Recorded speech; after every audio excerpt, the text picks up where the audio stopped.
Arlete, sou do Mato Grosso, mas moro em Inglaterra. Eu sou o Zaqueu, eu moro no Brasil, mas eu amo esse país e sempre eu tô passeando por aqui também. Eu sou o Murilo, vim do Barra do Garça, do Mato Grosso.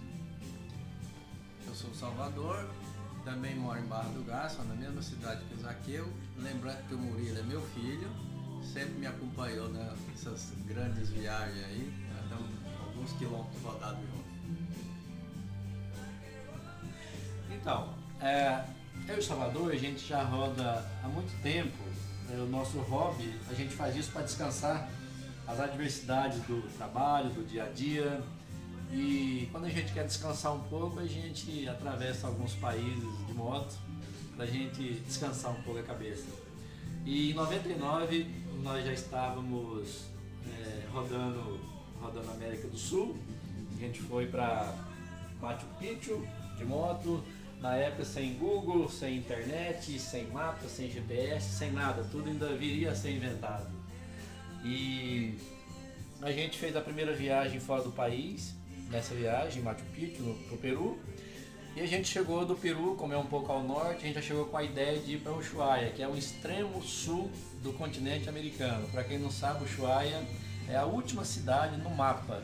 Depois de Ushuaia só tem o canal e já é a ilha da Antártida. É um extremo, então pessoas que buscam desafios gostam de ir lá de moto, né? E depois dessa viagem de Ushuaia, a gente rodou outras vezes, rodamos 7 ou 8 vezes a América do Sul, e dessas 7 ou 8 foram 4 para Ushuaia, e depois a gente foi também para América do Norte, começamos a explorar a América do Norte, rodamos os 50 estados americanos e fomos até o Alasca, mas não bastava ir no Alasca, a gente tinha que ir na última cidade do Alasca, que se chama Prudhoe Bay. Depois de Prudhoe Bay, atravessando o Estreito de Bering, já é a Rússia, você já começa a descer o planeta de outro lado. Então são extremos, mas nesse intervalo ficou em aberto a América Central. A gente tinha na cabeça todo o mapa da América do Sul, por várias vezes, todo o mapa da América do Norte, mas faltava a América Central. Planejamos nós 4, dia e hora, a Arlete mora na Inglaterra e nós 3 no Mato Grosso, mas no dia e hora marcado nós pegamos estrada saindo de Barra do Garça, do Mato Grosso, até a Flórida. Foram um pouco mais de 16 mil quilômetros, mais de 10 mil milhas, mais de 10 países percorridos, de pura alegria, e isso nos devolve uma jovialidade de muitos anos. A gente gasta algum dinheiro, mas nos tornamos milionários com uma viagem dessa, de cultura e aprendizado, e lidar com situações ao todo o trajeto. O Salvador quer... Bom, eu quero fazer um relato seguinte: essas viagens nos permitem conhecer os amigos e nos ensinam a buscar os nossos limites e vencer os nossos desafios. Eu diria que o nome dessa viagem foi 3 Américas em 30 dias, né? Com 3 amigos, incluindo meu filho, que tem sido sempre meu companheiro nessas viagens. Então, o motivo principal dessa viagem realmente é vencer os próprios desafios internos e adquirir novas capacidades para enfrentar as adversidades da vida e do dia a dia. Depois de uma viagem dessa, qualquer outro desafio se torna pequeno. O calor, o frio, a chuva, isso passa a ser bem mais fácil de ser resolvido no dia a dia do que para as pessoas que nunca enfrentaram desafios tamanhos. De pegar a temperatura de 0 grau a 40 graus, chuva, deserto, beira de mar, um dia você almoça, outro dia você não janta, né? Então são todas essas coisas que a gente aprende no dia a dia. E quero registrar um agradecimento aos companheiros que nos toleraram durante essa viagem, que não é fácil passar 30 dias juntos e não brigar, né? Nessa viagem a gente exercita muito o companheirismo, porque numa viagem dessa aí a gente está sujeito a tudo. Então nesses 30 dias é o tempo todo um cuidando do outro. Eu precisei de muita ajuda, muito cuidado, a Arlete também, o Murilo também, o Salvador, e em todo o trajeto é um cuidando do outro todos os dias, a todo momento.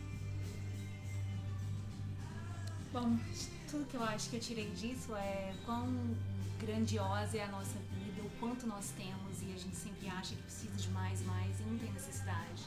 A gente descobre que passa 30 dias com pouca coisa. Não precisa de muito na vida. Na bagagem da moto, a gente coloca essencialmente o necessário, né? E justamente o que a Arlete falou, a gente precisa de muito pouco, e aprende a lidar com situações locais. Não é todo dia que você pode escolher o restaurante, o cardápio que você quer. A gente tem que comer o que tiver, a gente tem que dormir no hotel que tiver. Temos que lidar com alguns países que estão em conflito, a segurança está muito restrita. Alguns países como Nicarágua, como Honduras, como Guatemala, são países, alguns lugares de México, né? Então a gente tem que estar sabendo lidar com cada situação.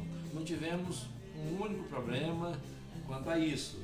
Não corremos risco nenhum de ser assaltado, mas a gente teve que saber se colocar, se posicionar de acordo com o local que a gente estava, né? Na Nicarágua, por exemplo, a gente não pôde sair para jantar, porque até o taxista se recusou a nos levar para jantar por causa do perigo que seria andar 8 horas da noite até o restaurante, né?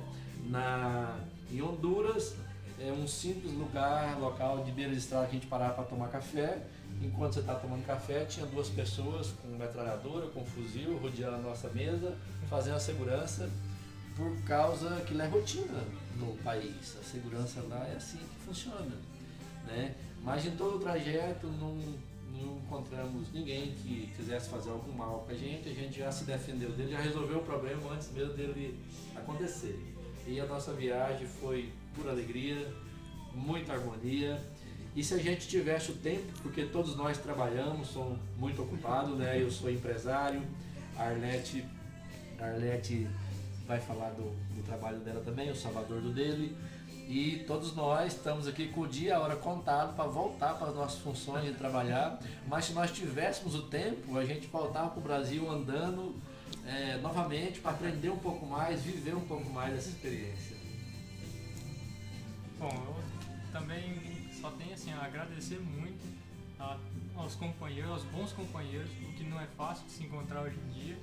Inclusive, por uma viagem dessa, que tal qual foi falado, a gente aprendeu tanto, não só sobre a gente, mas sobre esse mundo que só nos aumenta a curiosidade em querer viajar mais, em conhecer mais.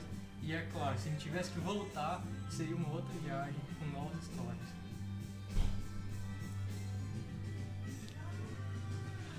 É isso então. E a gente está com outro projeto já, como eu disse no começo. A gente, antes de terminar uma viagem, a gente já tem 1, 2, 3 já agendado e começa com um sonho, depois com um planejamento e finaliza com a realização. Igual essa, seguiu esses passos também, né? E em junho do próximo ano, nós vamos sair daqui. As motos que vieram do Brasil são motos brasileiras. As motos vão ficar guardadas aqui na Flórida e dia 1º de junho, 6 horas da manhã, nós estamos partindo daqui até Prudhoe Bay, no Alasca, novamente, nós 4, e talvez tem mais 2 ou 3 colegas daqui da Flórida que devem ir também, né? E já é um outro desafio, a gente já começa a saborear a viagem já desde agora. E é só acabar de planejar. É mais ou menos assim, 1 ano planejando, 1 mês viajando e 10 anos contando a história. Exatamente. Prontos para a próxima? É isso aí. Pegar a estrada. É isso aí. Prontos Até para a próxima.